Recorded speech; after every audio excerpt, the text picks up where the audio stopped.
আসসালামু আলাইকুম, welcome to ইংলিফাই। আসুন আজ টেন্সের জগতে ঘুরে আসা যাক।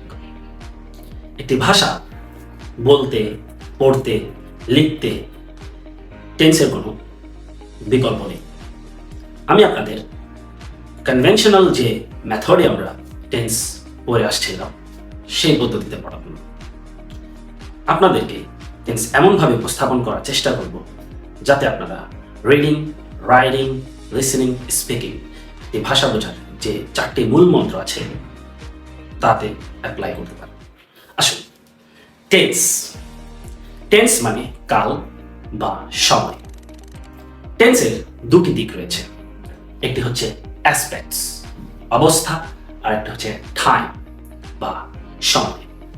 টাইম সময়কে তিনটি সীমানার মধ্যে আবদ্ধ করা হয়েছে।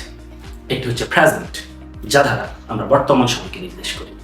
পাস্ট, যা দ্বারা আমরা অতীত সময়কে নির্দেশ করি। ফিউচার, যা দ্বারা আমরা ভবিষ্যৎ সময়কে নির্দেশ করি। এই প্রত্যেকটি সময়ের, এই তিনটি সময়ের চারটি করে অ্যাসপেক্টস বা অবস্থা রয়েছে। যেমন সিম্পল। সিম্পল মানে যেটি স্বাভাবিক বা সাধারণ কাজকে বোঝানো হয়। কন্টিনিউয়াস মানে কোনো একটি চলমান বা গতিশীল কাজকে বোঝানো হয়, এটাকে প্রোগ্রেসিভ ও বলে। পারফেক্ট, পারফেক্ট বলতে বোঝানো হয় কোনো একটি কাজ সংঘটিত হয়েছে, তবে এর ফলাফল এখনো অনুভূত বা বিদ্যমান, জানিয়ে এখনো কথা হচ্ছে।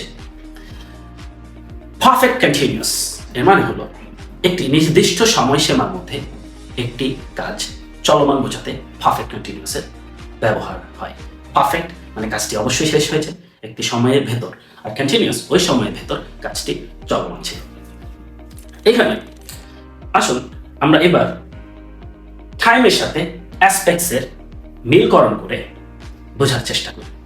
প্রেজেন্ট সিম্পল, এটি দ্বারা বোঝানো হয় বর্তমানে কোনো একটি কাজ স্বাভাবিকভাবে সংঘটিত হয়েছে বোঝাতে প্রেজেন্ট সিম্পলের ব্যবহার। প্রেজেন্ট কন্টিনিউয়াস, বর্তমানে কোনো একটি কাজ চলমান বা গতিশীলতা বোঝাতে এটির ব্যবহার হয়।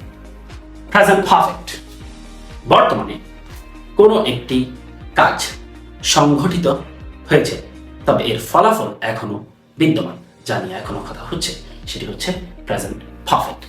প্রেজেন্ট পারফেক্ট কন্টিনিউয়াস, বর্তমানে একটি সময়ের সীমানার মধ্যে কোনো একটি কাজ চলমান বোঝাতে প্রেজেন্ট পারফেক্ট কন্টিনিউয়াস টেন্সের ব্যবহার হয়।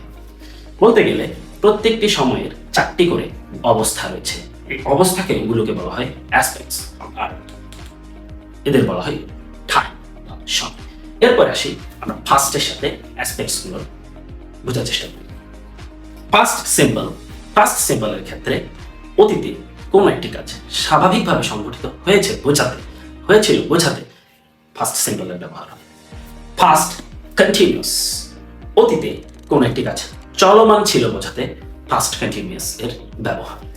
ফার্স্ট পারফেক্ট, অতীতে কোনো দুটি কাজ, এক্ষেত্রে আপনি একটি কাজ বলতে পারবেন না, অতীতে দুটি কাজের মধ্যে যে কাজটি আগে সংঘটিত হয়েছিল সেই কাজটি বোঝাতে ফার্স্ট পারফেক্টের ব্যবহার হয়। ইন ডিটেইল ব্যাখ্যা আমি যখন প্রত্যেকটি টেন্সের অ্যাসপেক্টস গুলো নিয়ে আলাদা আলাদা ভিডিও তৈরি করব সেখানে দিয়ে দেব। এরপর আসি পাস্ট পারফেক্ট কন্টিনিউয়াস। এটি হলো অতীতে দুটি কাজের মধ্যে যে কাজটি আগে চলমান ছিল, পূর্বেই চলমান ছিল, সেটি বোঝাতে ফার্স্ট পারফেক্ট কন্টিনিউয়াসের ব্যবহার। এইবার আসুন ফিউচার। ফিউচার সিম্পল, ভবিষ্যতে কোনো একটি কাজ স্বাভাবিকভাবে সংঘটিত হবে বোঝাতে ফিউচার সিম্পল এর ব্যবহার। ফিউচার কন্টিনিউয়াস, ভবিষ্যতে কোনো একটি কাজ চলতে থাকবে বোঝাতে ফিউচার কন্টিনিউয়াসের ব্যবহার। ফিউচার পারফেক্ট, ভবিষ্যতে কোনো একটি কাজ সংঘটিত হবে বোঝাতে, একটি নির্দিষ্ট সময় এর ভেতর সংঘটিত হবে বোঝাতে ফিউচার পারফেক্ট, তবে তার ফলাফল এরপরেও বিদ্যমান থাকবে। ফিউচার পারফেক্ট কন্টিনিউয়াস, ভবিষ্যতে কোনো একটি কাজ চলমান থাকবে, তবে তা অবশ্যই একটি নির্দিষ্ট সময়সীমার ভেতর চলমান থাকবে বোঝাতে ফিউচার পারফেক্ট কন্টিনিউয়াস। ইংরেজিতে এই দুটি টেন্সের ব্যবহার বলতে গেলে খুবই কম।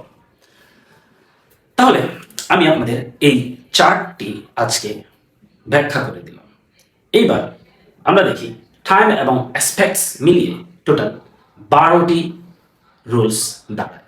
এই 12টি রুলসের জন্য আমি আলাদা আলাদা ব্যাখ্যা নিয়ে আপনাদের সামনে আবারও উপস্থিত হব। ধন্যবাদ।